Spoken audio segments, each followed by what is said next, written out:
Okay, guys. So first and foremost, I'd like to welcome you to this foundation course of Microsoft Dynamics 365. And let us hope that everything goes well because we have all the modules structured for you. So yesterday I sent a mail to Nelson. I think he sent you the details of what we are going to cover in the upcoming sessions. Yes, and I send it back to you with some comments.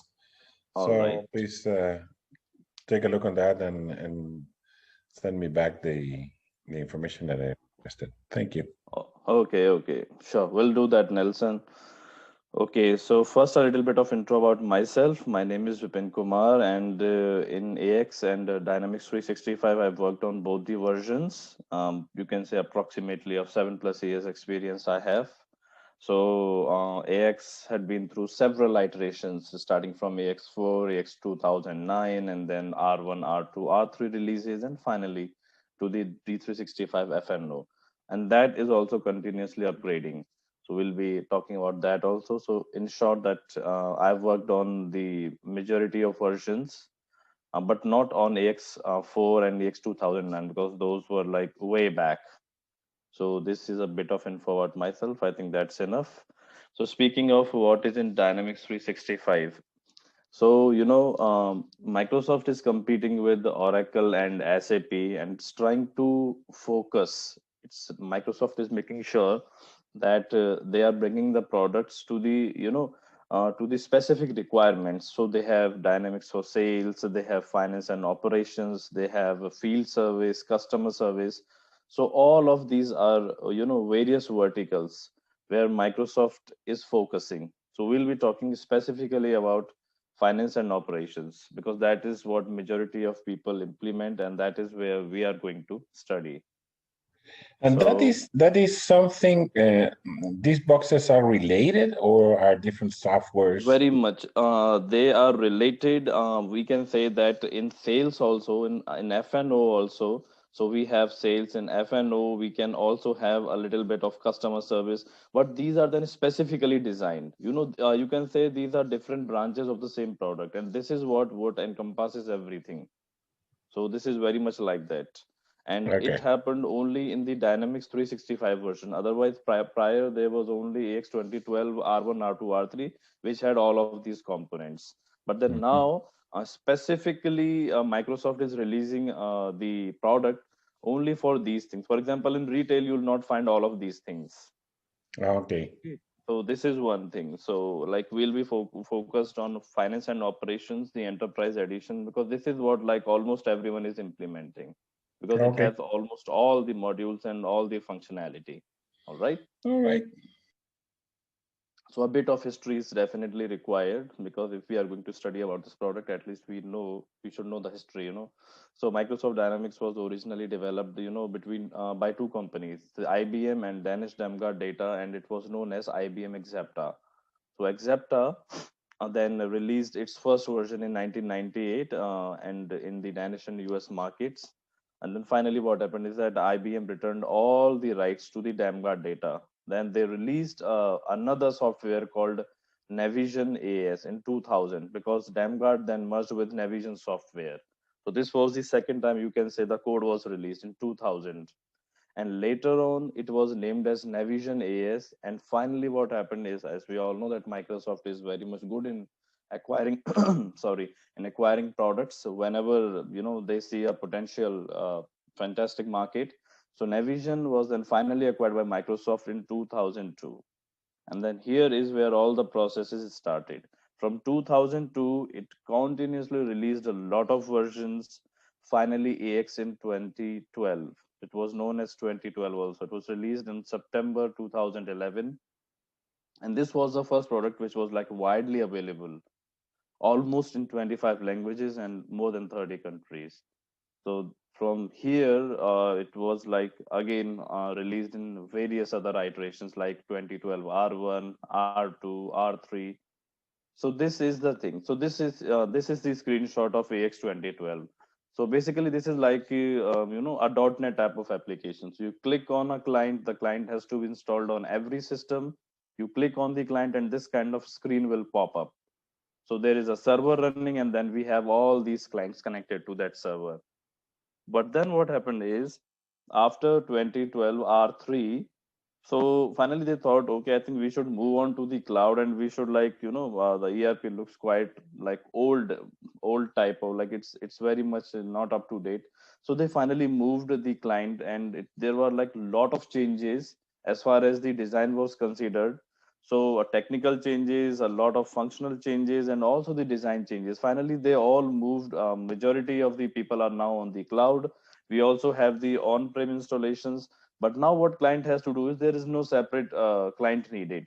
All you have to do is just open a web browser, and you can directly work on ERP. So you don't need a separate client installation. You can open your mobile. So all you need is the link to the ERP and the permissions. So finally, we have the Dynamics 365, which looks like very much nice as compared to AX 2012 R3. So this was a bit of history how AX went through several iterations. And also, another thing to note is that Microsoft has also, they have other ERPs like SLGP Navision, which are like small versions. But Dynamics AX is like the kind of enterprise version, so you can use it. It is a kind of product which can a company can use it if it has several legal entities, and that is spread across continents. So if you have any amount of business, like if your business is huge, for example, like Reliance for Tata, which is spread across several continents, and in every continent they have like hundreds of legal entities, then AX will be the thing to install. If your business is relatively small, maybe like across one continent or two continents, or probably like few cities, then I think Navision will be good. So it all depends what are the requirements. So AX is something which is very much flexible, very much configurable. So this is a bit of history about AX and the other versions of Microsoft Dynamics. All right. So speaking of our first module, so we'll be covering all of these things in today's session. So product information management, as we had a discussion yesterday, first we are going to cover all the things about the product, because first the fundamentals of products must be clear, then only we can move on to a procurement or sales or manufacturing, because everything is finally related to products. If you are going to have doubts in products, then obviously we cannot proceed forward. So product information management, we have several things to learn here. We'll be talking about product types and subtypes, what is the meaning of product and product master, product creation, product dimensions, product master creation. So all of these things, and a bit of information about security roles. We will not be covering security in detail. We don't need to, since we'll be talking mostly about the front end, but still enough security roles that we should know how to give appropriate security rules to the various users in the organization. So product types and subtypes. This is the first thing when you will be creating a product. So if you navigate to the dynamic system, and if you try to create a product, or if you look at a product, first it will be having the type of product. So type of product simply means what kind of product it is. Is it a kind of a service item or a normal product item? Because obviously there is a difference. Product type product means it's a kind of a product which you can touch. It is pretty much tangible product. It has on an inventory. For example, any object like mobile cup, or like a table or chair or whatever it is. But for example, if you are going to create a product which is of type service, so obviously you cannot touch it, and the most important thing about it is that it is not going to have any kind of on an inventory. So the question arises is, why will be creating the product of type service? Obviously, you need to create a service type of item. For example, right now, what am I doing? I am providing a kind of service to you. So, for example, if someone is going to invoice on my behalf, so what is going to be there in invoice? Obviously, a service item will be created, and invoicing is also going to be done. Transactions are also going to be done. But I am providing you a service, but service do not have any kind of inventory, right? You cannot say we can only bill, people can only do billing from my side. All right, 3 hours, this much dollars. But there is no like, you gave like what amount of service, what amount of service do you have left? So in that case, we need a product type of service. So Microsoft, takes care of this by first asking, all right, if you're going to create a product, let me just tell us what kind of product it is. Is it a product or is it a service? So any kind of confusion here, guys? So there are only two options, right? Product and a service. There are no other options. There are no other options. What Okay. other options are you referring to? No, no, no. I am. It's only divided into because I was thinking if it's a raw material or if it is a finished product. Yes.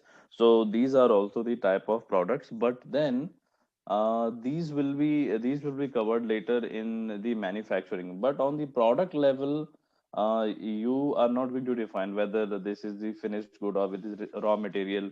But there are some thing within the products, and there are some fields where you will be defining specifically when manufacturing is concerned, that this is a Okay. co-product, this is a byproduct, this is a bomb, which means Yeah. it can have several bomb lines, or this is not a bomb, but this is a formula since it is a Formula. process-based manufacturing, or it is neither of these. It is just a simple standalone product.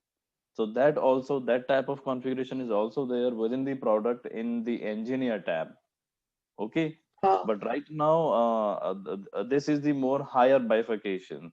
Before okay. using all of that, just tell me whether you can touch it or you cannot touch, whether it's tangible or Okay. it's kind of service. So this is the highest level of bifurcation usually a product has. So that kind of Okay. configuration will be covered when you've already created a product, and then you'll assign, all right, now we have a product, now tell me what kind of product it is. Okay. Okay. Yeah. All right. So any other doubts here? No, No. good. Okay. Then now we'll be talking about product type, a product subtype. So product subtype is also, now here we have something called product and product master. So the first thing is the difference between the two. In to put it simply, product means something which is not going to have any kind of variants, which is usually rare.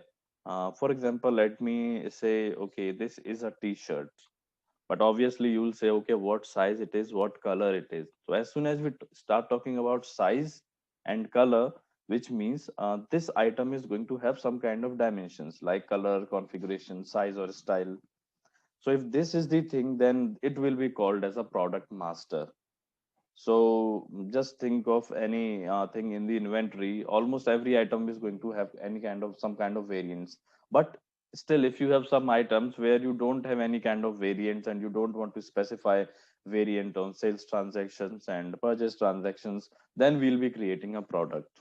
So in simple, product is not going to have any kind of variance, which means product is not going to have any kind of product dimensions.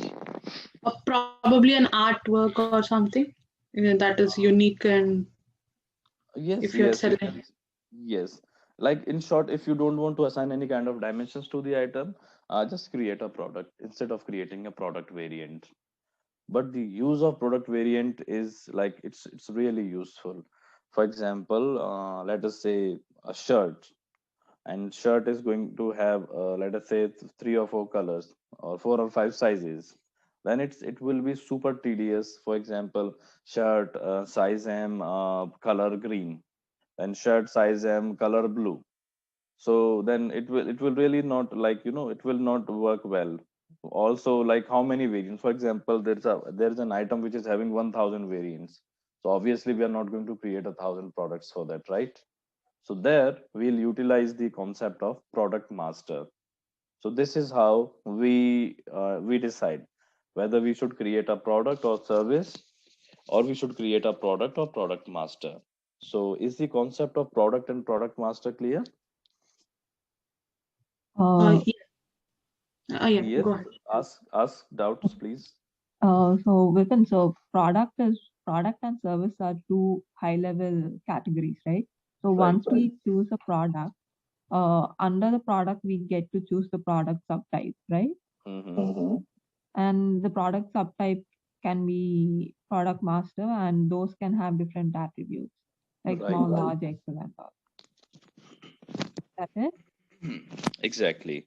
Okay.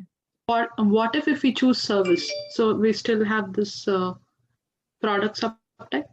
Yes, you will have it. Although I've never tried like using service, but I think yes, you should have it.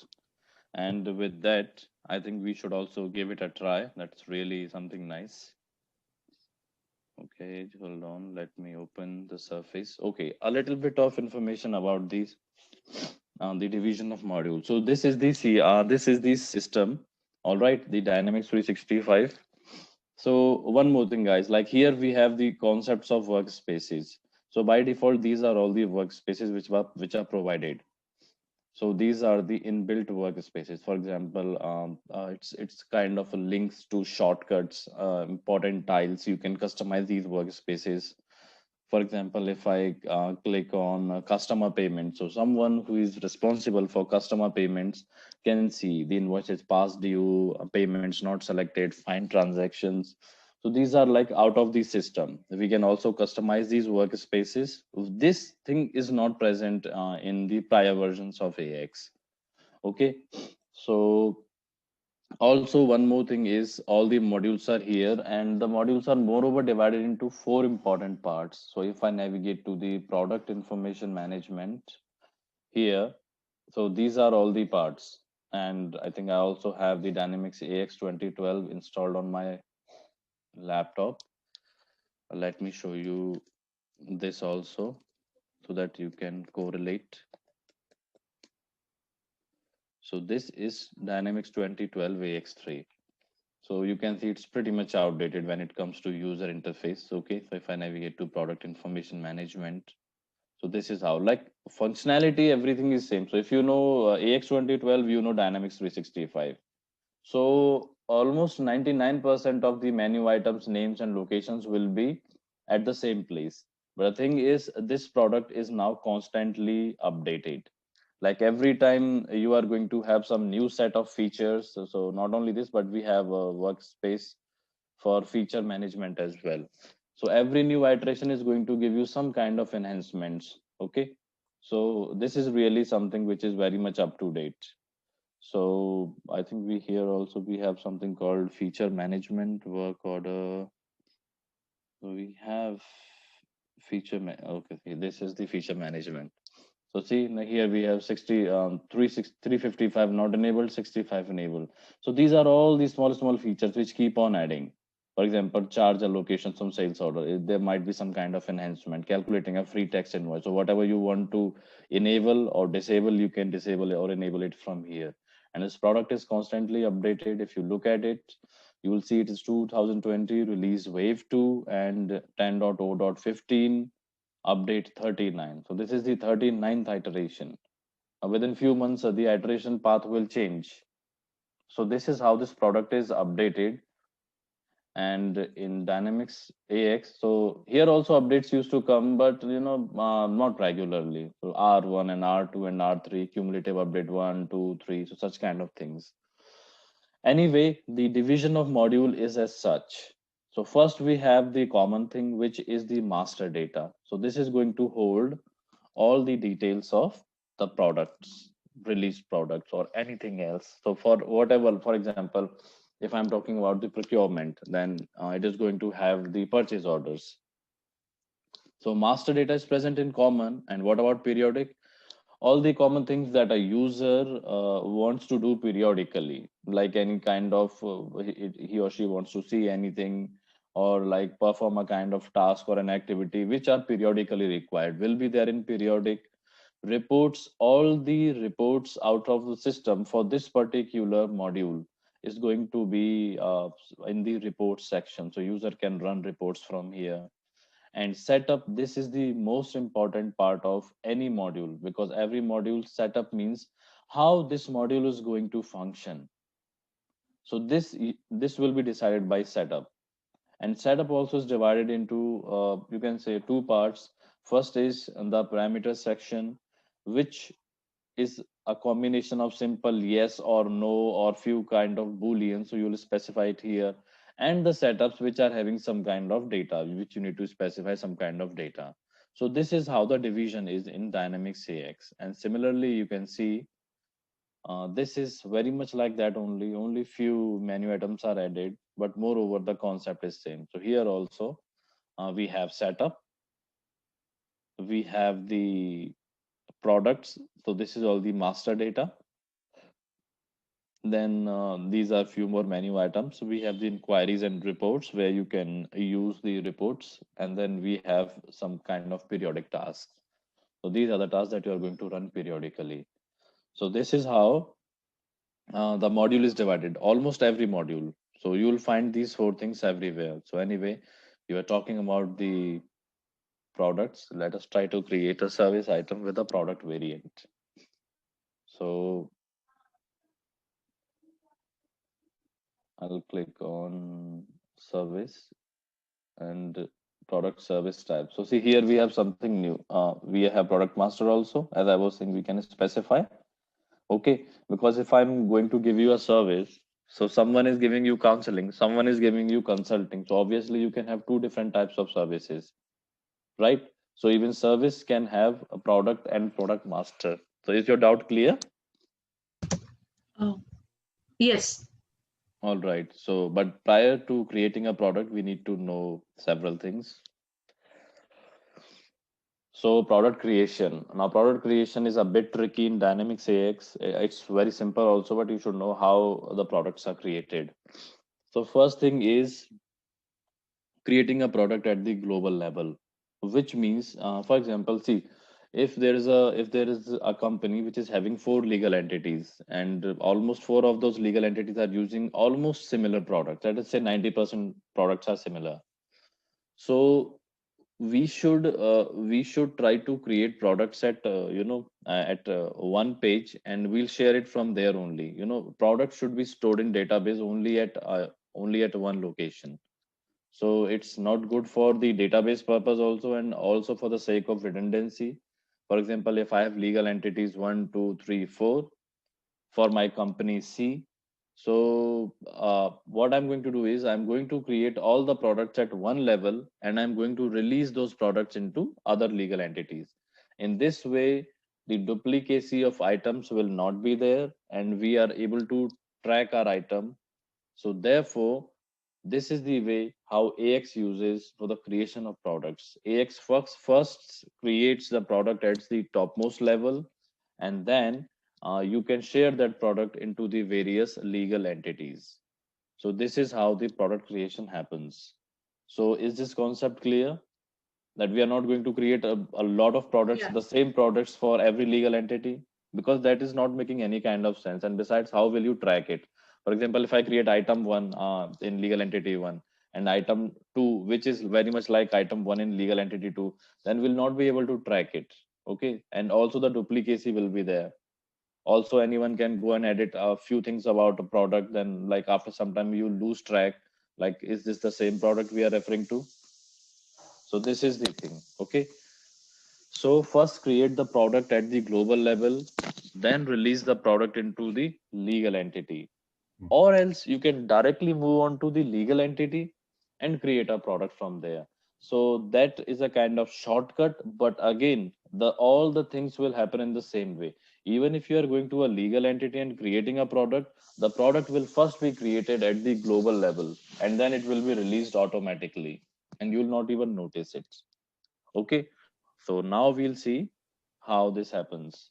For Uh, example, uh, yes. Vipin, sorry, but so the thing is, say if let's consider an organization, right? So the organization, uh, its business is selling books. So one product can be created under that as books. But what if they sell multiple products? Let's say they also sell pens and everything. So will a different product be created for each? Uh, See, the thing is, even yes, your question is like, for example, a few legal entities are selling something more or something less, so it's totally fine. The thing is, the product will be created only at one point. Even if one legal entity is using, the product is definitely going to be there in the database, which we can call a global database. And if 4 out of 5 companies are using that product, then that product will be released only in those 4 out of 5 companies. We'll not be releasing the extra product to the companies for which the product is not required. No. So if only one company is selling multiple products, so will each product be defined under that company? Yes, every product has to be defined. Otherwise, how will the transactions happen? Every product is going to be there in the legal entity. Okay. Even if you're selling or buying anything, I'll just show you how it will make the concept much more clear. See, we have all products and product masters. So this is going to have the products as well as product masters. Here only products, here only product masters. So this is the kind of the things. And then finally we have released products. So released products will only show the products which are present in this particular legal entity. Right now it is USMF. Right. If I navigate to all product and product masters, all the products from all the companies will be visible here, but only in the form of product number. Okay, Okay. only in the form of product number. But if you navigate to the released products in here, so you will see the item number also, and any item number. For example, if you click on item 01, you will see the related product number. Now this is which is present in the global level. So this which is present at the global level finally forms a product which is called item number for this particular USMF legal entity. So this is how the products are first created at the global level, which are here all products and product masters. And now if you click the product details here, there is no concept of item number because this product has to be released. Right. Okay, so right now this is at the global level. Nothing specific is specified here, only product number. But when you release this product, then it becomes an identity. Right now it is just a product number, no legal entity is going to use it. But when you release this product and it becomes an item number, then in legal entity we are only going to talk about the item transactions, because here the item number is the main thing. We don't even talk about product number here, because all the transactions are going to happen on the item. We are going to purchase, sell, and do all sorts of transactions on the item only. And if you click the details here for the item, now it will have all the details, because all these details are specific to legal entity, whether the purchase thing, whether the general, all of these are specific to one legal entity, because now this is inside a particular legal entity, and all these settings are related to you can say a company. Got it. Got it. Yeah. So now I'll try to create a product. Let me create a product here. So we'll do this, we'll try to release this product in a legal entity. So let me say I want to create a simple product right now. And let me specify a product number. We can say 365. 365. Okay. I think we do not have this number here. 365. Product name. Just suggest some product name. Any product. That switch catch weight, what it does? I didn't get you, Nelson. What you're trying to say? Yeah, the switch that you have in at the right of the identification, the catch weight. Okay, the catch weight is a kind of concept. There are a lot of things here. Catch weight is something which we'll use. For example, let us say vegetables, right? You are ordering some vegetables and they arrived 2 days later. The weight of vegetables was supposed to be 100 pounds. But since these are the kind of something perishable items, when the vegetables originally arrived at your warehouse or your company location, you found out it was not 100 pounds, it was actually 95 pounds only, because that moisture it evaporated. So now are you going to register 100 pounds or 95 pounds? You want actual registration. So if something, the weight or the quantity which fluctuates and thus have two things. So one was pieces and then you also have weight. So there were Oh, okay, multiple yeah, units. it's like a So secondary unit of measure. right. Yes, All right. yes. So let me say I have lab. So for that particular purpose, you are going to specify the catch weight. So once you specify All the right. catch weight, then you'll specify multiple units, and then you'll carry on with that process. So let Yep. me say laptop, and I'll click on OK. So right now we have our product created laptop, all right, and nothing else. So now this is not present in the, if we navigate to release products in any legal entity, you will not find this product. You do not have this because we have only created it at the topmost level. Now we are going to release it. So now what I'll do is I'll release this product. So now this is the wizard which is opened and it's asking me, okay, products to release. I've already selected it. Next. Now it's asking me, okay, now select the companies or the legal entities where you want to release it. Now, since I'm working in my legal entity and this product is required only by this, so I'm going to select my legal entity, USMF. You can select multiple legal entities. Then this product will be released into multiple legal entities. Click on next. Now it is saying to confirm. I'll click on confirm. I'll say finish. Now the release is happening.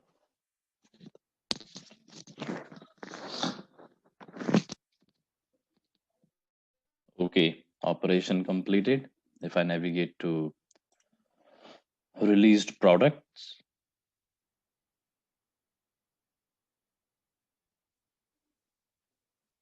and we can see that we have our laptop here.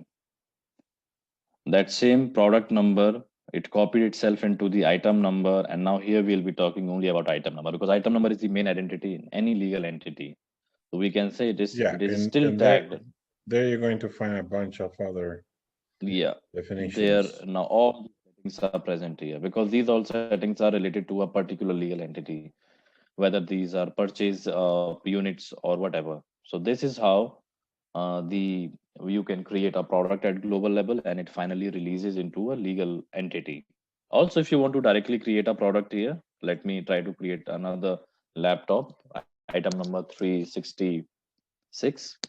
So the process will be very much same, but it will not be transparent to you. So if I click on new, and here you will have to specify a lot of things you can see, because now finally you are going to release it into a company. So all these identifications are with respect to company. Okay. And then So after you anyway, create this in one particular company, you cannot replicate this one in other companies, right? yeah, Oh, you can do it. sure, we can definitely do that. Yep, Okay. because we already have that According with product your created at the global experience, level.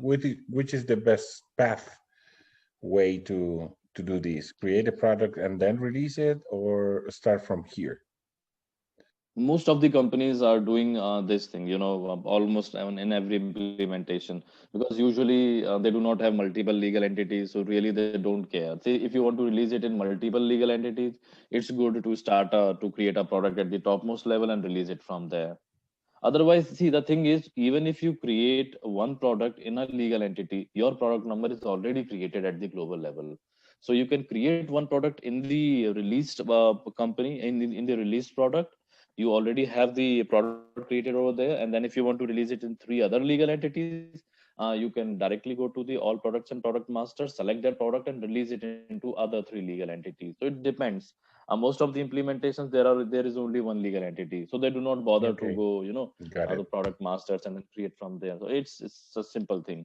So I'll explain all of these things in detail, but first right now let me just try to show you. So the 366, because all of these things are very important, and let me say it's a laptop 2, same search name, and okay. So right now if I click okay, so we have our laptop 2 created with the item number, product number 366. Okay. So if I navigate to all products and product masters, I'll still see.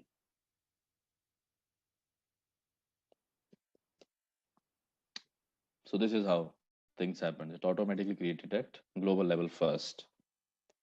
So I hope the creation of product is clear to you, how the products are created and maintained for various legal entities in Dynamics. Yes. Yes. Okay. Yes. So this was about product creation. So steps were pretty much simple. We've already covered it. Just follow the 4-step process: create and define the product, release it into the legal entities. Then finally, we are going to define the legal entity specific data, which we'll be talking about, and then we can directly use the product. See, we've created the products, but still those products are not ready to use because there are certain settings that are yet missing, which I've highlighted in these screenshots. There are item groups, item model groups, and the um, various units. So there are some things that are still required for the item. So we'll be talking about them, slowly. So specifically the product dimensions first. So we've not covered product master yet. So product dimensions, the system is providing us the 4 product dimensions like style, size, configuration, and color. So you can choose a combination of all of these. You can choose what variants you need, and then finally you can assign it to the product. So in this way, you will be able to create a product master because product dimensions are very much required. So we know now how to create a product. Let us try to create a product master. So now I'll directly go into the released products.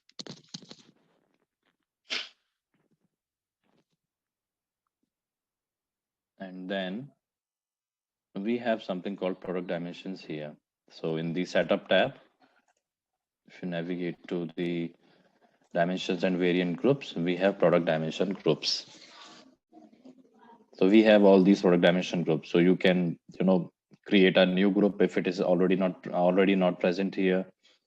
So active means what are the configurations that are active? What are the dimensions that are active? All right. So color and size. I think this is what we need for our, for our t-shirt type of thing. So size and color, which means if you enable color and size, so we should enable, you can edit it, you can enable, disable all of these things. So there are a lot of things, but right now see, in every form you'll find a lot of things. So we will not be taking care of each and everything because that you learn slowly, gradually those things will come. But we are definitely going to cover the configurations which are required and without which the things won't work. Okay. So for example, for purchase, sales, you can, all of these, a lot of help is available on Microsoft. You can just Google it and you can find for yourself.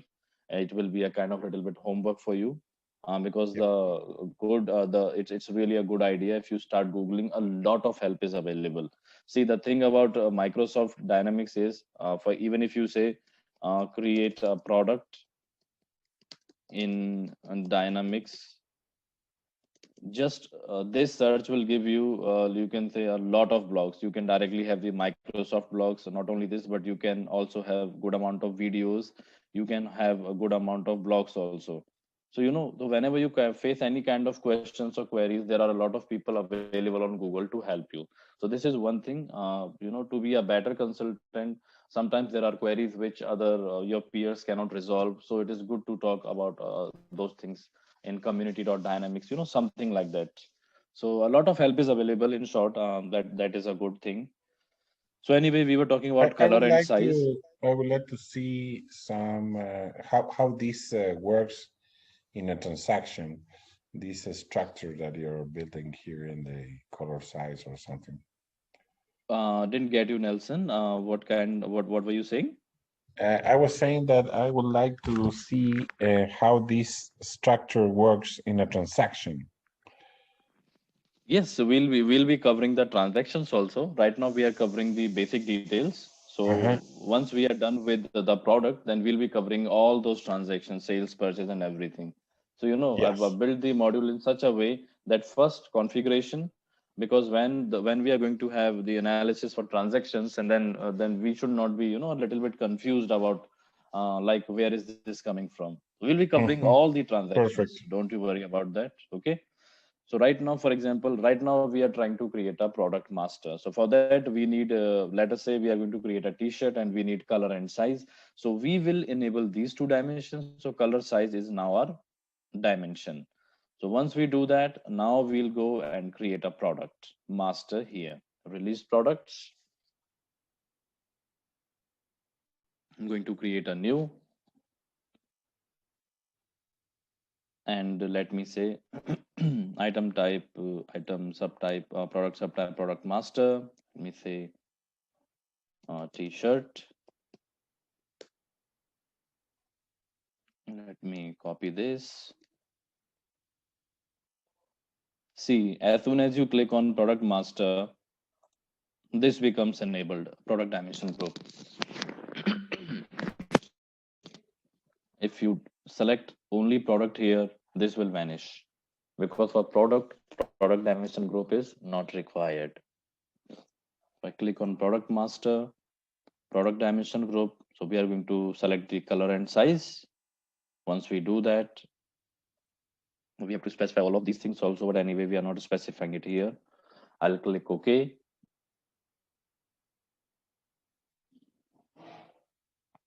So this is our released product. So what are the variants it can have? So if I click on product and released product variants,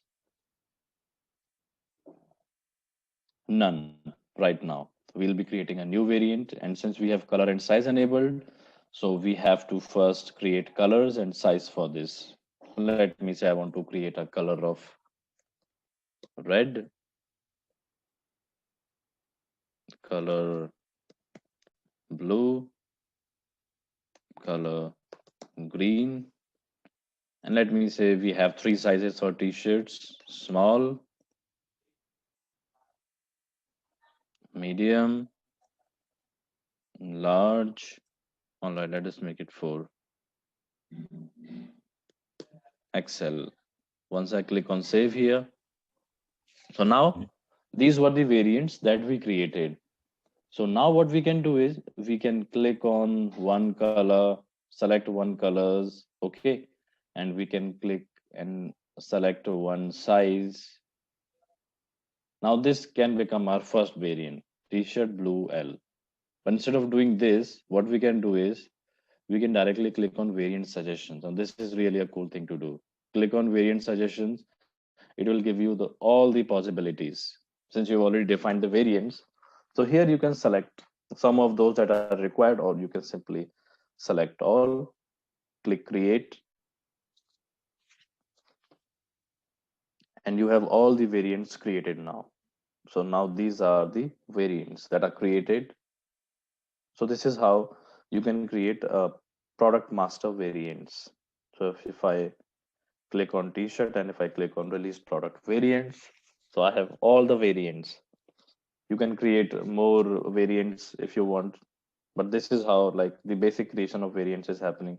Is this process clear to all of you? Yep. Yes. Okay, so this is how product variants are created. So now we know how to create a product. Now we know product is released, product is created at global level. So all these concepts are now covered, and let us see what we have new things. We know what is the meaning of product dimensions. They're required for a product master. Storage dimension, another important thing. How a product is going to be stored. So this will be defined by the storage dimension. Now it's really significant because see, a legal entity can be a small shop to a large Amazon warehouse. Obviously, there is going to be a huge difference how the product is being stored in a simple shop. For example, you've opened a bakery, there's only 1 or 2 room, and there you are, stacking your products. And then there is an Amazon warehouse, a Flipkart warehouse, something like Walmart, where there are like a huge warehouse management processes are going on. So obviously, you have to define how the item is going to be stored. So the most important thing is what dimensions it is going to have. Storage dimension simply means just assign the dimensions and tell us how it is going to be used. So is it having a site or a warehouse or something more than that, like site, warehouse, and locations? So this is how we'll be talking about first storage dimensions, how the item is going to be stored. So any one of you do any one of you know what is the concept of site and warehouse? Just trying to ask you if you know a little bit about that. Site is almost like a plant. I mean, if the hierarchy is a bigger site, then comes warehouse, then location will be Exactly. aisle or a bin kind of. Exactly. See, in AX it is about the hierarchy, but in real life also, this is very much the same. For example, your main headquarters of your company are in New York, okay? And in New York also, you have, let us say, within the city, you have four locations: a location where the invoicing is happening, a location where sales is happening, a location where inventory is stocked. So then New York becomes the site, and other places, the place, let us say place 1 2 3 4, they'll become the warehouse. So this is how, and then you have another branch in India, let us say in Delhi. And in Delhi also, there are 7 or 8 places where some different types of transactions are happening. Let us say your sales warehouse is in Connaught Place, and your invoicing address is somewhere else. So then here New Delhi will become a site. So site is the, as you said, site is the topmost hierarchy. Within site, you can have multiple warehouses. So all those warehouses, they are directly related to the site. Whenever we say warehouse, sales warehouse or the main warehouse, we are specifically saying that it is related to this site. So this is how the category is. Site is the topmost, then we have warehouse, and within the warehouse you have something called location. Now this is fairly a very common concept. If you go to Amazon warehouse, there will be it's a huge warehouse, by the way, and there will be locations. There will be a bay door. There will be a staging location. There will be a location where goods are received. There will be a location within the warehouse, which you can say bulk locations where the inventory is going to be stored. Okay, then there is finally something called, a shipping location, where the materials are going to pick, and port users are going to pick and put the materials, and finally to the, they're going to sell, ship those materials. They're going to place it in a container or a truck or something like that. So how to take care of all this?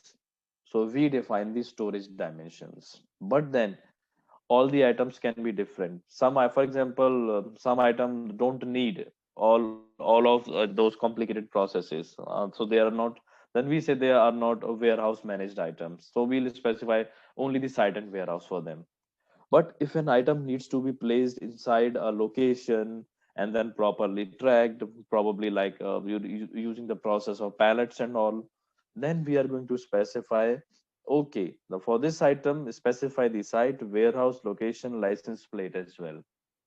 So all these things, how that item is going to be tracked, stored.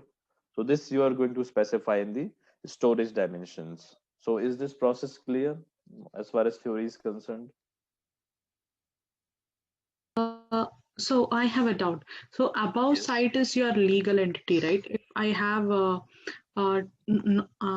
two locations, I know my I have a office in UK and I have a US.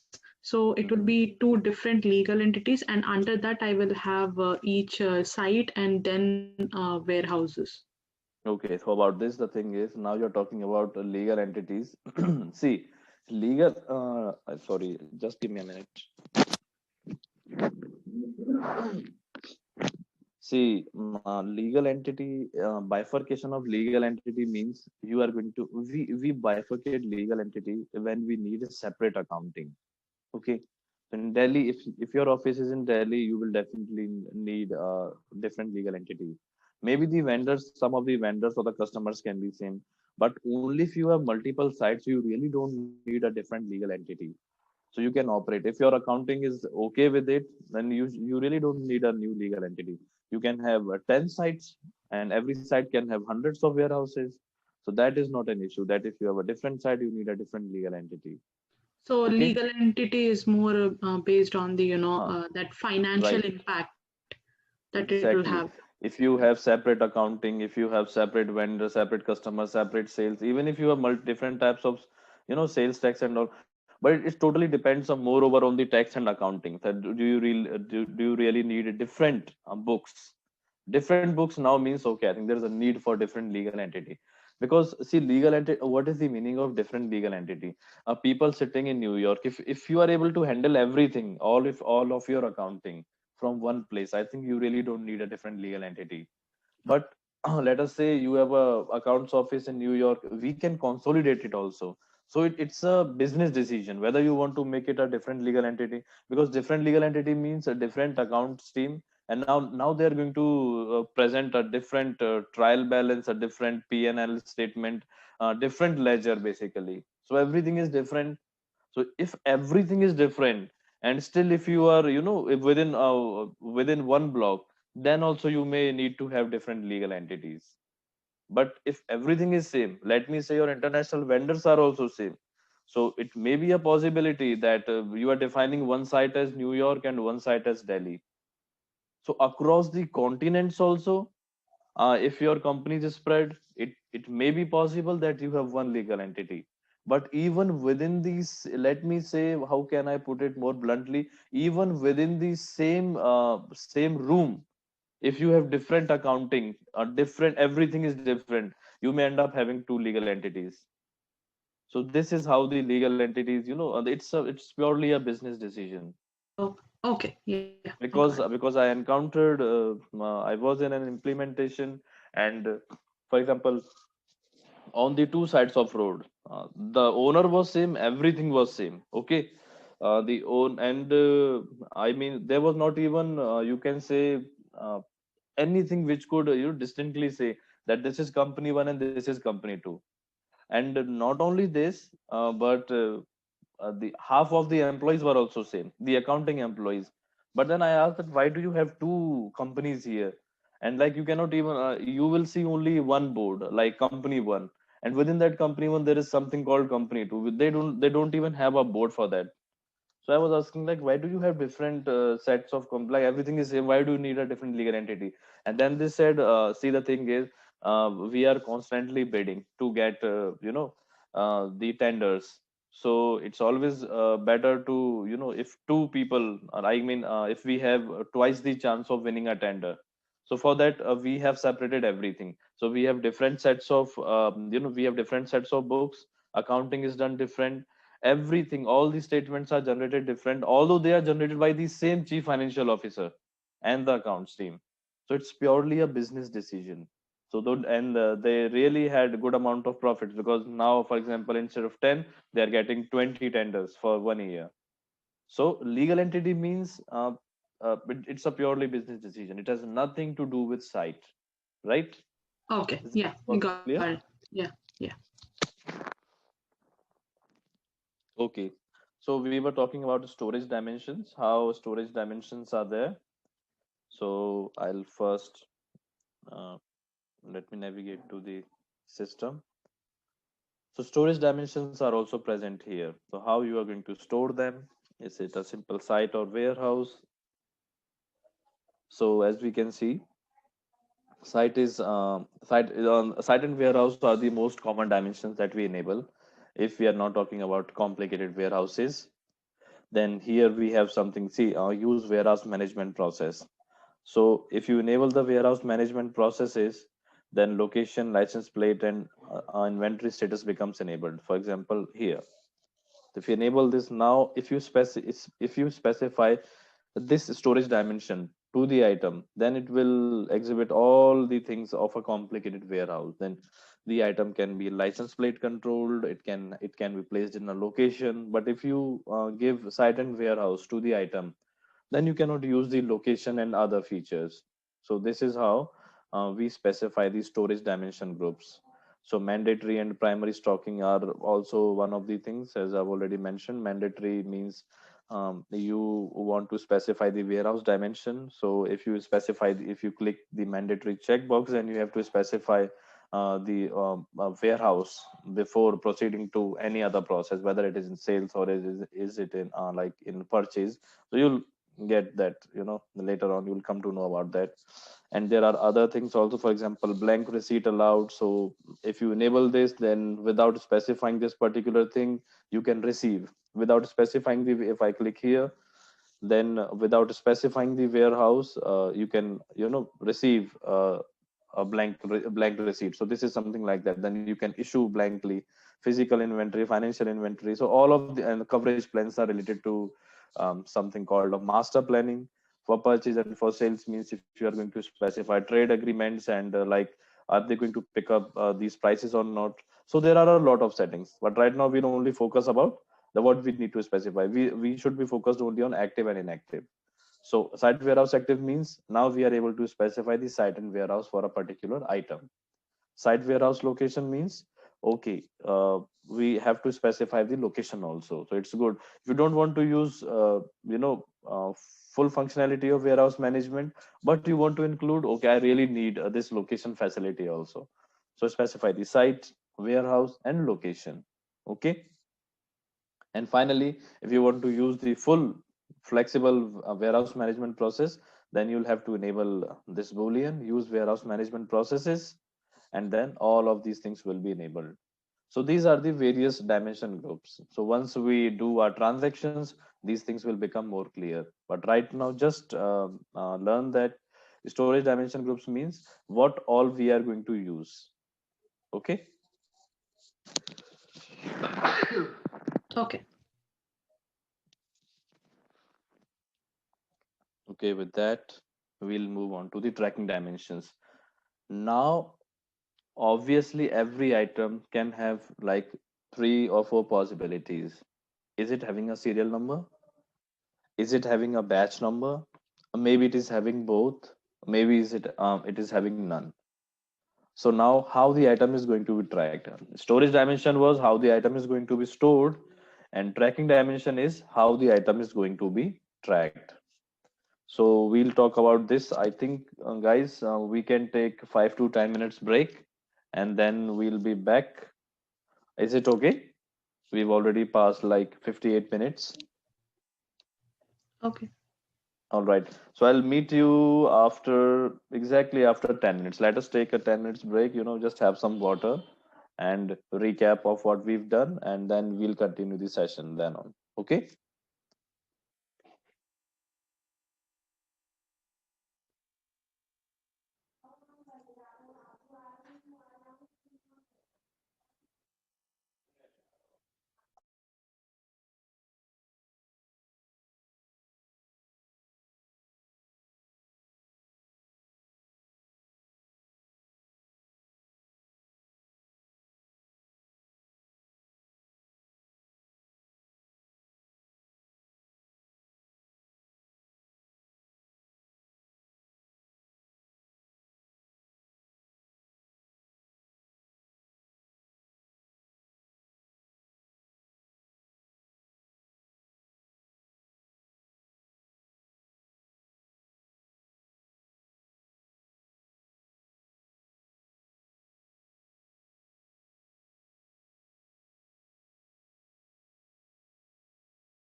Hey guys, are you there?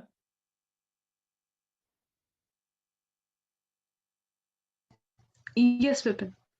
Okay, so I think we can now start. Okay, so we were talking about the tracking dimensions. So obviously not every item needs to have a serial number or a batch number, but some of them do. So we need to specify. Okay, so we'll look at the tracking dimensions first. What are the various settings? The tracking dimensions are also present in product information management and setup in dimensions and variant groups. So we look at the tracking dimensions, we'll find that we have a new tracking dimension also, which is owner, and but we'll be talking more about batch number and serial number. Now this is also a new add-on, a new feature which was not present in AX 2012 R1, R2 or R3. So right now, for example, if we want to specify a batch number, then we'll make sure that a batch number is active. If you want to specify a serial number, we'll make sure serial number is active. If you want to specify both of them, you'll have to make them both active.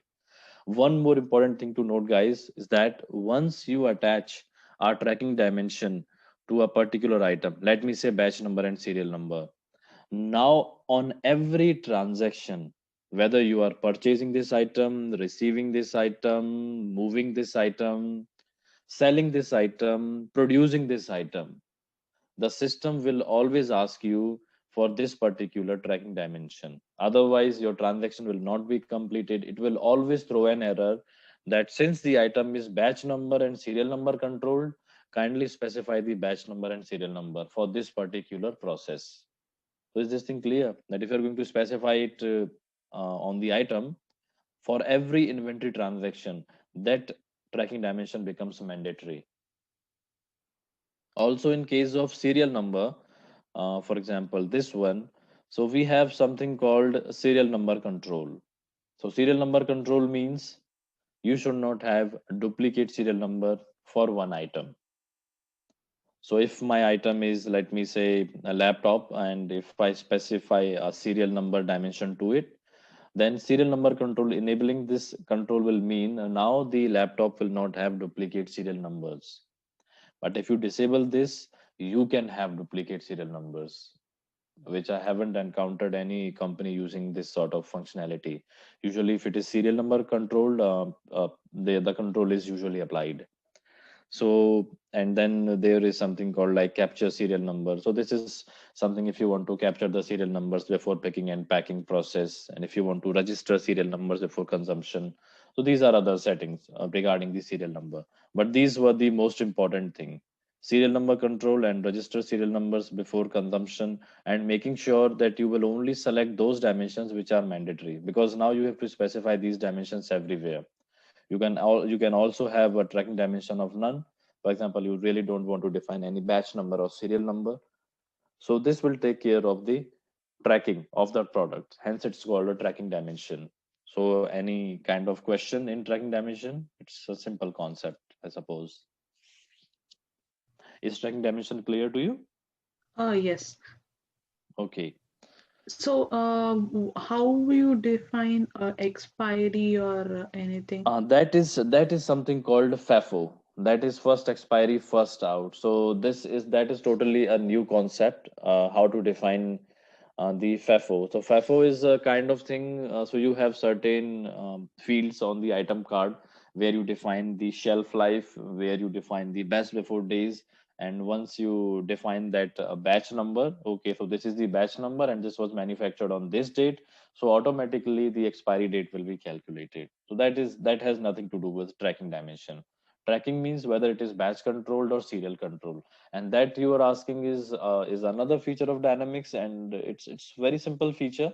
So you have to specify the best before date, the good life, or some of the details on the item card. I'll show you that thing. We'll cover that thing. Okay. So right now but that has nothing to do with tracking dimension. Tracking is Okay. simply batch number and serial number. Okay. All right. So next we have the item groups. Item group, again, is very important, and this is a kind of setting without which you will not be able to do any kind of transactions. See guys, whatever I'm covering, the storage dimension, tracking dimension, item groups, so these are all the things that are needed and that are very much required for the product, otherwise you won't be able to do any kind of transaction. So item group, simply put it together, here you are defining the general ledger postings. For example, every kind of transaction will have some kind of vouchers generated. For example, in sales orders, the cost of units delivered, cost of units invoiced, revenue. Similarly, in purchase order, so there are some interim entries also. Then finally, for example, if you are receiving a product, you are doing a product receipt, then maybe some interim entries are generated, and then finally you are invoicing the product. So all of these postings, so what are the GL accounts that are needed to be specified? So these are specified in the item groups. So item groups, nothing means only the postings are specified. Because see, finally, let us say you are going to invoice a purchase order. So the vendor is going to be credited. Okay, the inventory is going to be debited. So debiting of inventory, all right. So under what ledger head, for example, the raw material. So the raw material account, the audio raw material account, so they'll be debited. But debited to which account? So all the general ledger accounts are specified in the item groups. Okay, so there's nothing fancy here. Only the GL accounts are specified. So if you are missing any of the GL accounts, then system will throw an error that let me say, then for example, if it needs this one, so cost of goods sold, comma invoiced account has not been specified, and the transaction will halt. So the needed the what kind of processes you, for example, if you are doing sales processes, so obviously these accounts need to be specified. So it depends totally what process you are using. If the GL accounts are missing, the system will throw an error. You go and specify the GL accounts, and your transactions will be completed. So is item groups clear to you? So we'll find Yes. the item groups in inventory management, and in the setup section, in the item groups. So these are the various item groups. Let me say any item, raw material. So purchase, for example, cost of purchase received. So this is only, so these are related to inventory. And if this item is involved in production, then these are related to production also. So manufactured cost, work in progress. So these are the kind of accounts that are used in AX. Okay. So you specify these accounts and nothing else needs to be done. In item groups means I'm going to specify the GL accounts where the postings are going to be happen. The debit or the credit entries are going to be there. Then we have something called item model groups.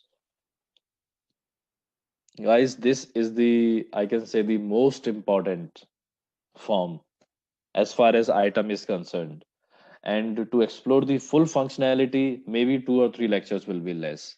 This is something which I will tell you, or the basics about this form, even some of the processes, and slowly and gradually, like you may want to try and explore the other possibilities.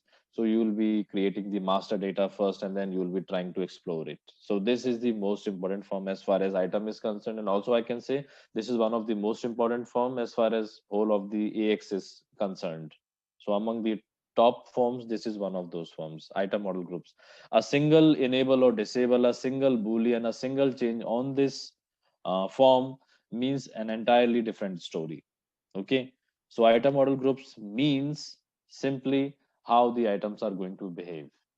A lot of things will be there. For example, is it a stocked product, and what kind of inventory model it is using. So anyway, I'll just open up the item model group and let us try to explain most of the things possible. The most important thing, what kind of inventory model is the company following? So usually we have several item model groups because of different types of inventory model. So if I click on new, then we can have all of these inventory models. The FIFO, LIFO, LIFO date. Any of you have a little bit of idea what the inventory model is?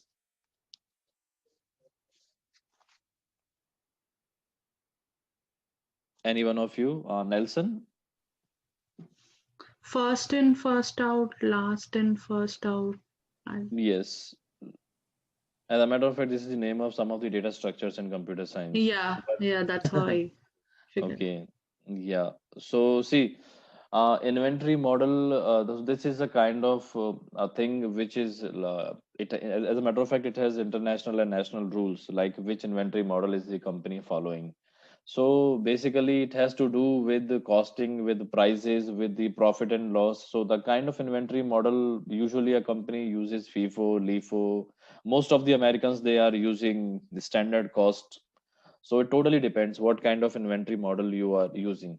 Basically, how will you keep track of your inventory price, the inventory price of all the inventory present in your, in your company. So this is the unlike inventory model. I think I can explain you a little bit about inventory model here. Let me say mm, item X. Okay. And right now there is no inventory for this item. Let me say you did the following purchases. You purchased the item for $10, then you purchase it for $12, then you purchase it for $14. So this is what you did. Now you have three pieces of this item P1, this is item X. Okay. Now you want to sell this item. Okay. Now tell me, let me say you are selling it some kind of profit. Let me say you are selling it for 20, but that is the sales price. But now inventory, now the cost of inventory needs to be reduced. So what value will the with which we should credit the inventory, because now we are reducing the inventory. Right now inventory is kind of a debit account. If it increases, it is going to get debited. If it decreases, we are going to credit it. So the cost of sold goods, now what is going to be that cost? Any idea? Should I take, because I purchased it at three different prices. I purchased it at 10, 12, and 14. Now I'm going to make my first sale transaction. I have three items. The prices already I told you 10, 12, and 14. Now I'm going to sell the first item. Let me say I'm going to sell it at 20, but that is just a selling price. We don't care about the selling price. The inventory is going to be credited, means I'm going to reduce some of the inventory price. After all, I'm going to take a part of inventory. I'm here taking one of three parts of inventory. So right now, let us say the price of inventory is a combination of all of these. So 10 plus 12 plus 14 means what? 36. Okay. Yeah. So after selling one item, let me say I sold one. Okay. At the price of, let me say, good margin, price of $20. Now, what is the cost of inventory? Cost of inventory remaining. Typos. Okay. 16. On what basis are you saying? Why 16? My first question will be why 16? Because you have already sold one and your total cost is 36. So uh, I am removing the cost of one. You are removing the cost of one, but my question is exactly which one? Oh, which one? Are you removing the cost of 10 or 14 or 12 or perhaps an average? Average looks good. Yeah, So probably the this is first. okay, but I want to use the last. So see, this is the thing. This is the inventory model. Like after selling something, so what is the cost of, or I must, probably I should say, what is in this transaction which happened. So what is the cost of goods being sold? Because then that cost will be subtracted from the overall cost. So this is where we are going to use the inventory model. See, if we are using FIFO, okay, if we are using FIFO, it means that we will be taking the cost of 10 first. In our first selling price, the cost which will be reduced will be 36 minus 10, because this is the cost it will carry.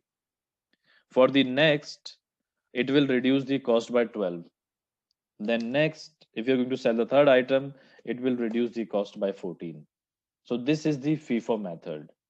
In LIFO method, what we are going to do is last in, first out. So in our first sale, the cost of goods sold, so the will be like whatever the price is, but the cost that with which the inventory will be reduced will be 14. In the second sales transaction, it will be 12. In the third sales transactions, it will be 10. In the standard, let us say we have defined the items standard cost. Let me say we've defined it 16. It really does not matter then with what you are buying and at what prices you are selling. The cost of the inventory when you are purchasing also it will be 16, 16, 16. Remember, I'm talking about the cost of inventory, not the prices. The purchase prices and sales prices will definitely vary, but the cost with which you want to inventory. See, at any point of time, if I ask you, okay, this is the inventory present in your store, what is the cost of it? So that cost I'm talking about. Or if you have reduced some of the inventory, you have sold some of the inventory. So standard means you define one standard price, a standard cost, then only that cost is going to be credited when the sales is happening. So these are various models of inventory: the FIFO, the LIFO, the standard average, weighted average, running average. Now, running average means like take average all of them and just divide them. So that is all. So that will give you the average. Okay, so 36 divided by 3. So 12 will be a kind of average. So it will be reduced by 12. And this is used by almost every company is going to have their inventory model. So if you ask your legal entity which inventory model are we using, the person will definitely tell you. The accounts people they'll tell you. And using LIFO and using FIFO. Now this is purely something related to accounting. So it has the impact on the profits. So if you want to show more profit or less profit, so it has a huge impact on the kind of profits on the P&L statements that are generated annually. Okay, so this is totally depends on in which region you are there. I think in India you can have only one inventory model, either LIFO or FIFO. And that too within the fiscal year you cannot change that. It's not like for 6 months I'm using LIFO and for another 6 months I'm using FIFO. No, usually this is something which is static, which is very common to the legal entity, to the place where legal entity is there, probably in according to the rules. Okay, so this is purely that kind of thing. So this is the inventory model. So if you have different inventory models, so at least we'll definitely having a one item model group based on the inventory model. Let us say FIFO. So then we'll tag this FIFO thing here. And now it means that all our inventory transactions will follow the FIFO procedure. So is the concept of inventory model clear to you guys? Yes, yeah, I am. Okay. Then we have all other settings here. For example, um, let me say we have registration requirements here. Okay, we have something called stocked product. So stocked means it is going to generate some kind of transactions. So stock. So whenever you are going to have a tangible product, then obviously you need transactions. For example, product type item and stock are two good combinations, because since it is an item, it is going to have on an inventory, and for something which is having on an inventory, obviously we need transactions. So stock must be there. So if you remove this stock, then you will not be generating transactions. So you make sure that the item is stocked, and usually like all of them are keeping it stocked only because we need obviously the transactions. So it's inventory policy, inventory model, and for let us say registration requirements. So registration is something it's a part of purchase order process. So if you click on the registration requirements, we'll be talking about registration and receipts when we'll be dealing with processes related to the purchase. But right now, if I click on registration requirements, it means now the item must be registered first before doing a product receipt. Now it becomes mandatory for that item. Okay, so simple click will alter the purchase receiving process now.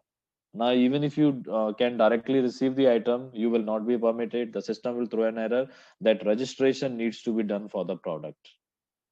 Okay.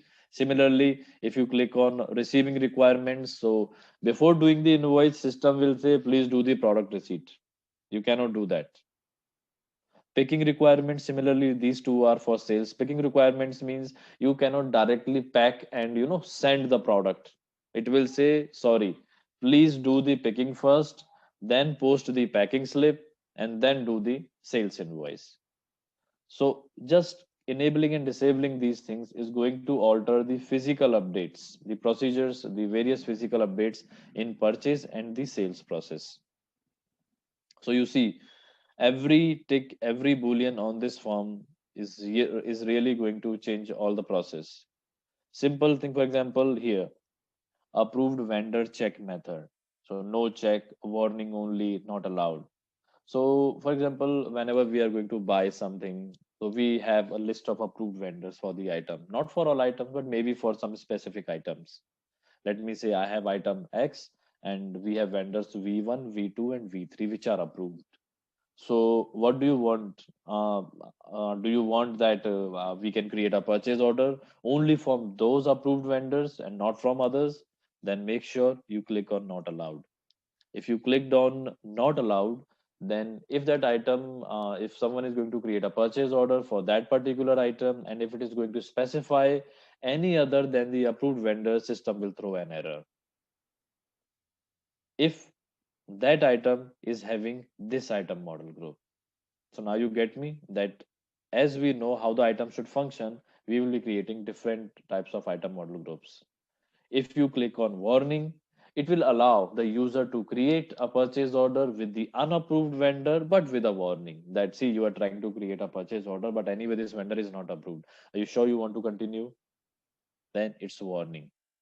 If you click on no check, feel free to buy that particular item from anyone, whether it is approved or not. This simple check is going to trigger that process. I hope you all are not confused with this. I know this is a relatively a complicated form, but this is going to ensure how exactly you want your item to function. Okay, Okay. and there are other things also. For example, as you were asking about FIFO, so FIFO date control. Now, if you click on FIFO, now this item falls into a category which is something like medicines or like groceries or something like that. Like the item can expire. So if you click on FIFO, then you'll pick the criteria of, okay, so expiration date or the best before date. So what is the pick criteria? So well, these are other settings also. Then obviously there are some settings on item which you'll define just to make sure how to use this strategy. So FIFO controlled. So a lot of things are there. Item sales reservation. Okay, so if you're trying to sell some item, for example, so if you're trying to sell some item, so what do you want? So the reservation should happen automatically or manual, or there is something another mode explosion. We won't be talking about this a lot. So this is simple. Default means it will just default on whatever the it's listed on the parameters form. Automatic, the reservation will happen automatically. Manual, no, you will have to manually reserve the item on the sales order line. So a lot of settings are there. Okay, so they obviously need some kind of master data creation, and it will take you some time. It took me also a few months to explore each and every functionality. So right now, so I think I've explained you the most commonly used, and I think this is enough. This is more than sufficient. I haven't seen companies using more than these. So this is how the item model group functions. Item model group is the most important form, as I've already told you, and it will trigger a different set of actions for purchase, sales, and manufacturing processes. It totally depends on you. What in what way you want to configure your item.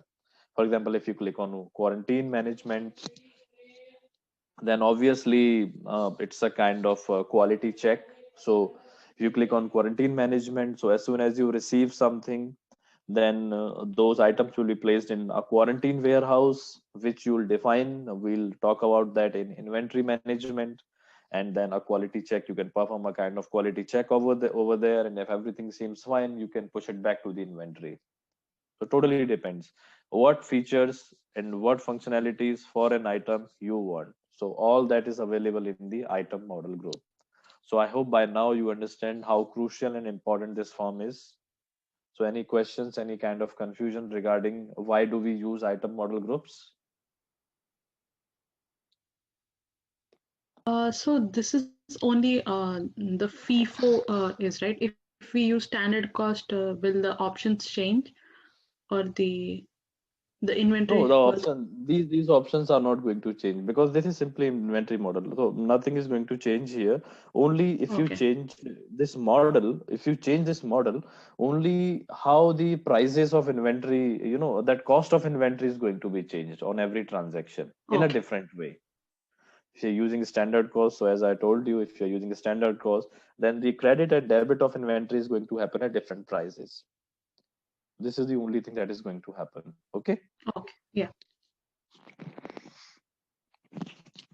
All right. So now we can move on to the next thing.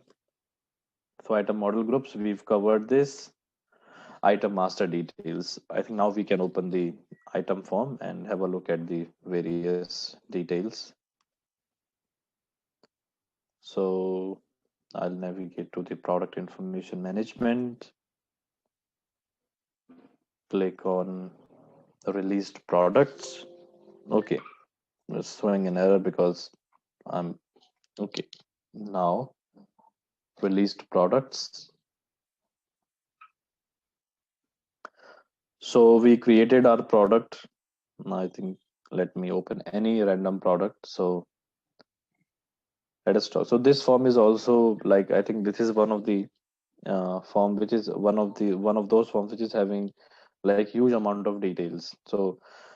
So one more thing, guys, there is a grid view. This is something called the grid view. You will find it in every module in the purchase or sales. And then if you click, so these are the settings you can directly toggle without entering into the details of a particular line item. Now here it is item, it can be purchase order, sales order. So here you can toggle all of those features, but there are some settings which you can only edit on the main form. So this is the main form. So the same holds for other modules also.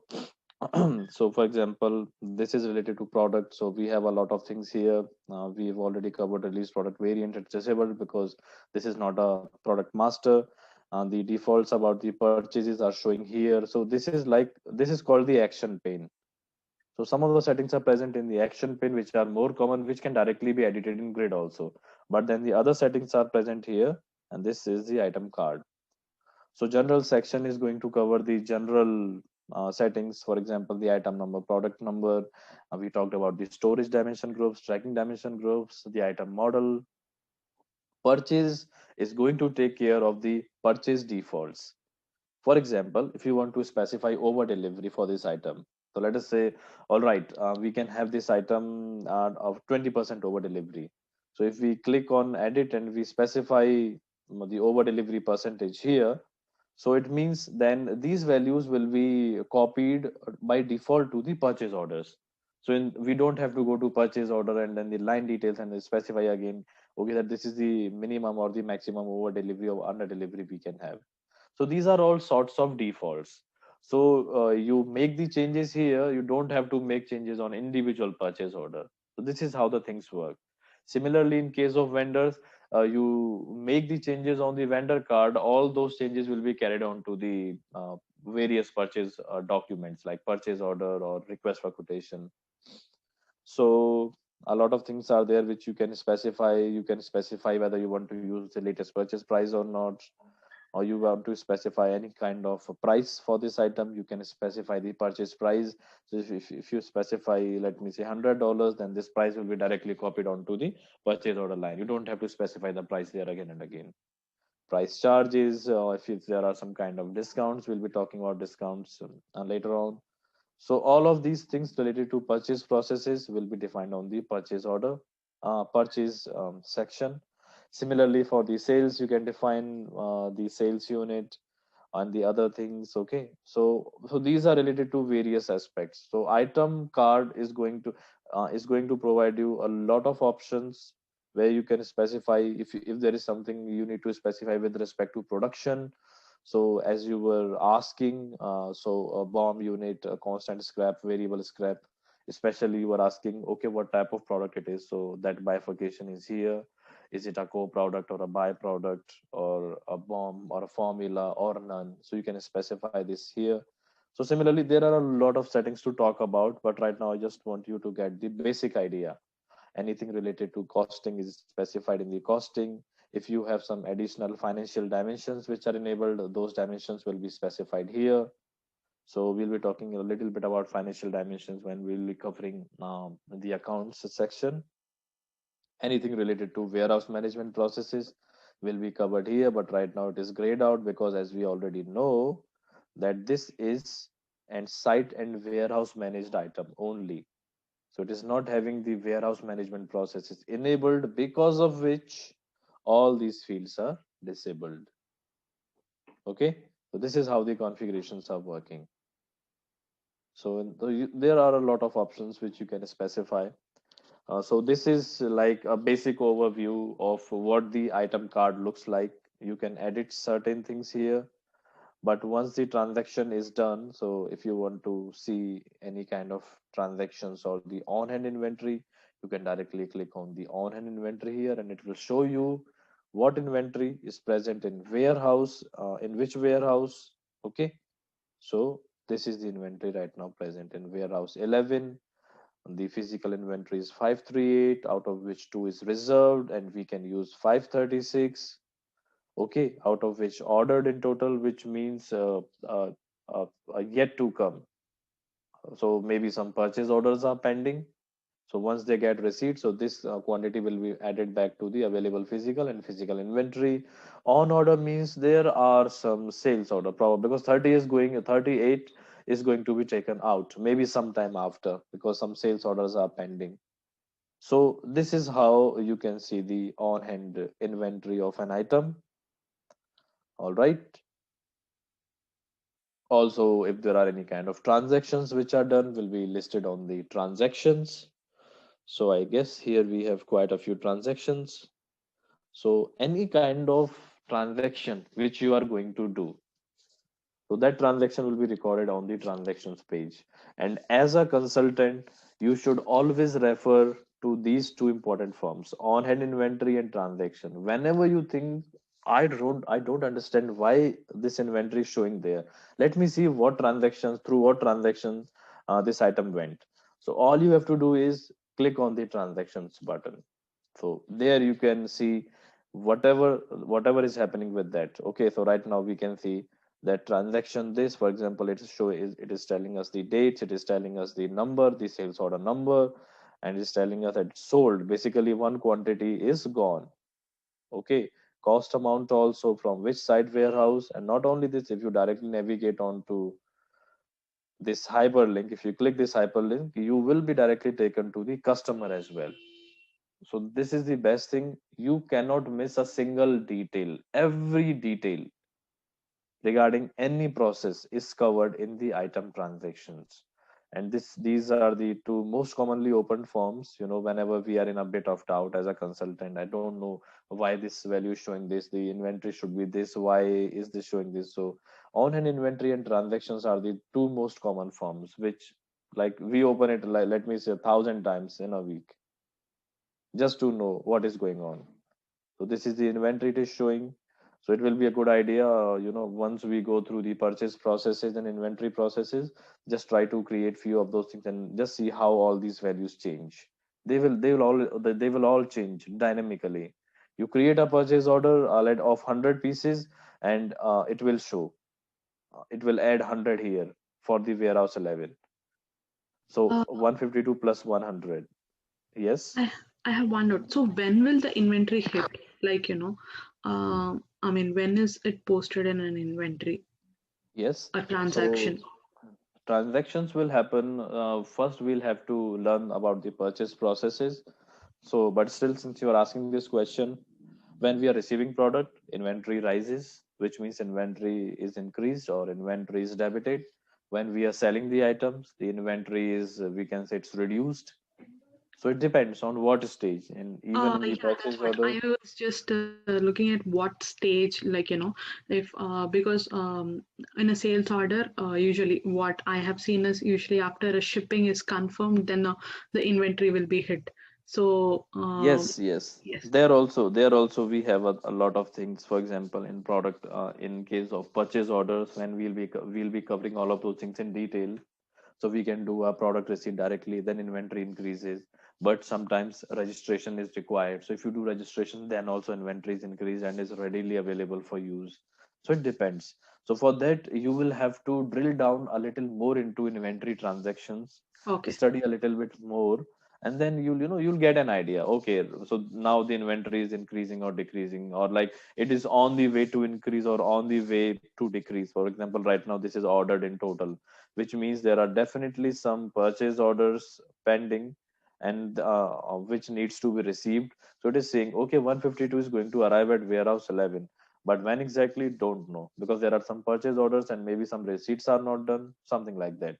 On order means, okay, 38 inventory is going to, it is going to get out of this warehouse 11, maybe because of some sales order, maybe because of some transfer order, maybe from 11 to some other warehouse. Depends. All these values, they dynamically change. Okay. So, but I was talking specifically about transactions and this form because it's really important. As a consultant, you should, whenever you are in a bit of doubt why this is happening, just drill down to the transactions. All these stories are listed there. Okay. So on hand form and transactions are very much important. So with this, I think we've covered the basics of what to do with an item. Okay, so these are all the basic settings. I think you won't require more than these. These are more than enough to explain because there are a lot of things, but then there are some higher concepts, and even if I tell you all of these, you won't be able to get a grasp of them because prior to that you need understanding of other processes. But anyway, this is like the most of the times we use, these are the fairly common used processes, and I've explained you what other details on item card. Navigate back to slide.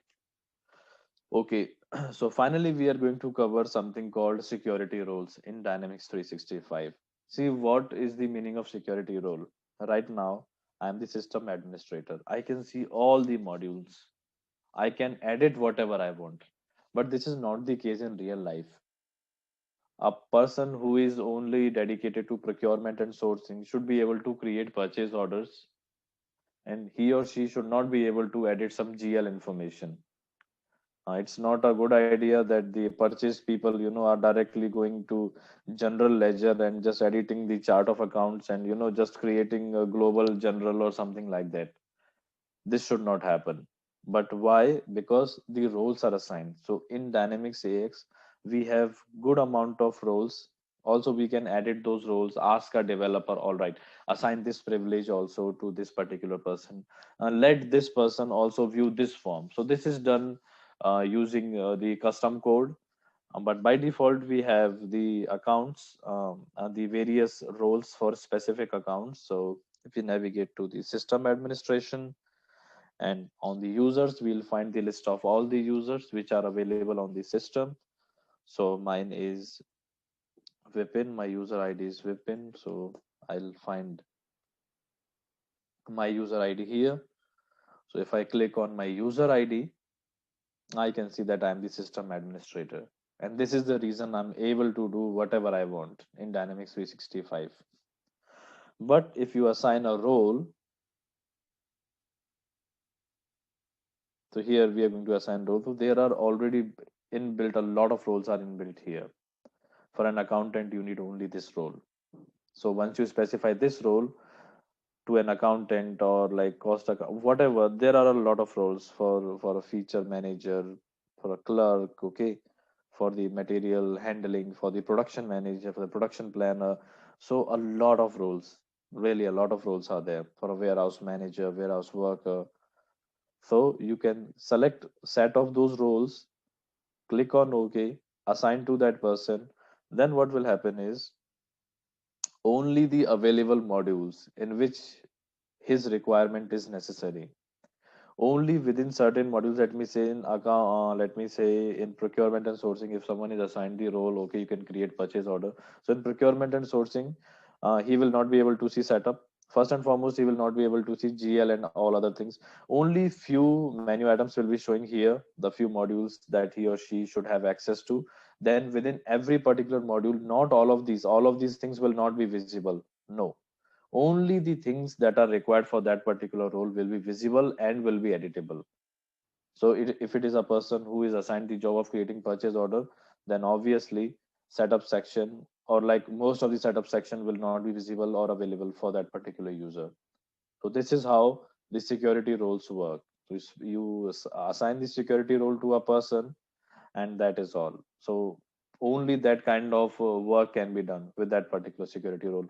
But and system user is something which is by default needs to be assigned to every person, because otherwise you won't be able to use the system. So it is a kind of a mandatory role, but it will not give you access to any module. So system user definitely needed. Along with the system user, assign other security roles that you want and that user to handle. So this is how the security in Dynamics 365 works. So you have roles for everything, and if there is a role which, like for example, which the AX doesn't have, you can just ask for the developer. Okay, add or remove these forms. I just want this worker or this person to have access to these forms. So this is how the security is implemented with the perspective of users in ERP. So that is about the security roles. So I think that was all for the product information management module. And now I will ask you, I will like you to ask some kind of questions. You have any kind of doubts in this session?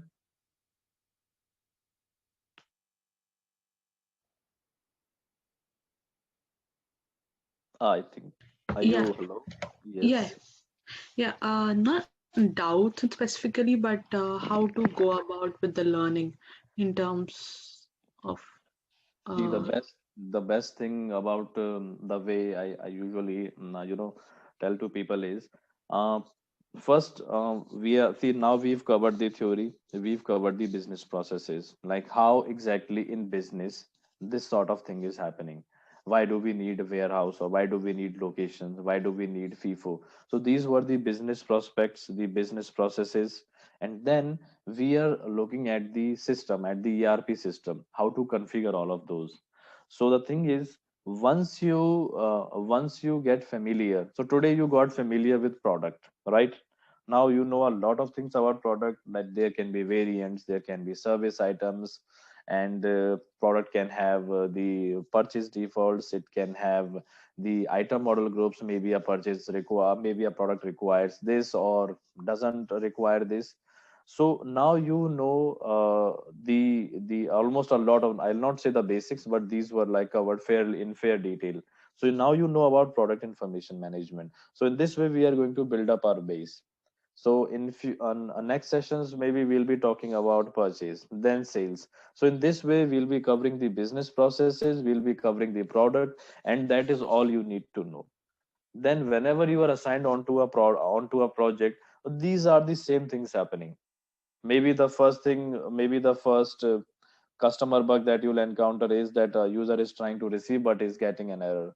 So you'll quickly drill down, okay, maybe this thing is not specified, maybe product receipt is not specified.